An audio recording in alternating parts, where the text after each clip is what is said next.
En 1991, sortait Vampire la Mascarade. Le jeu proposait de jouer des vampires, créatures déchirées par un désir d'humanité et une faim insatiable. Nous sommes propulsés dans un univers moderne et contemporain. Riche en complots, secrets, politiques, le jeu met l'accent sur la vie secrète de ces créatures qui doivent rester cachées aux yeux du monde.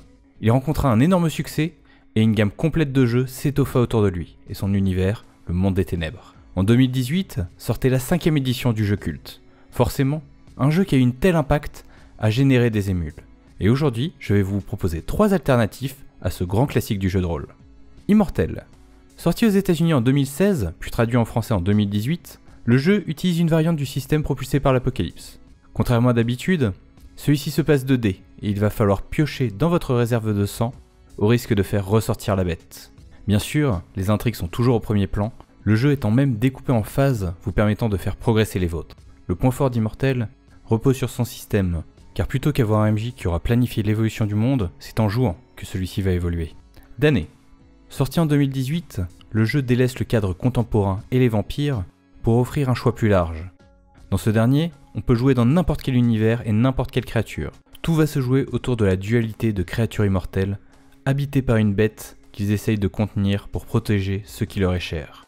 Le point fort du jeu est qu'il va pousser à l'extrême la dualité du vampire, créature toute puissante, pourtant poussée à faire des choix cornéliens, vivant le fardeau de l'immortalité, ne pouvant échapper au drame de son existence. Finalement, Urban Shadows.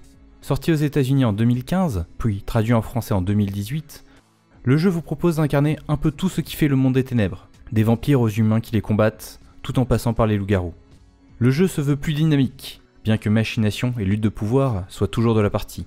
Le point fort d'Urban Shadows est son univers complet qui tient dans son livre de base et permet de jouer des aventures dramatiques et politiques abordables pour les nouveaux joueurs, mais suffisamment complexes pour garder son intérêt sur la durée. Merci à tous d'avoir regardé cet épisode de 3 jeux pour un classique. N'hésitez pas à proposer d'autres jeux qui font un bon substitut à Vampire la Mascarade ou encore d'autres classiques que vous voudriez voir sur cette chaîne. N'oubliez pas de mettre un like et de vous abonner si vous aimez ce genre de contenu. Tout de suite.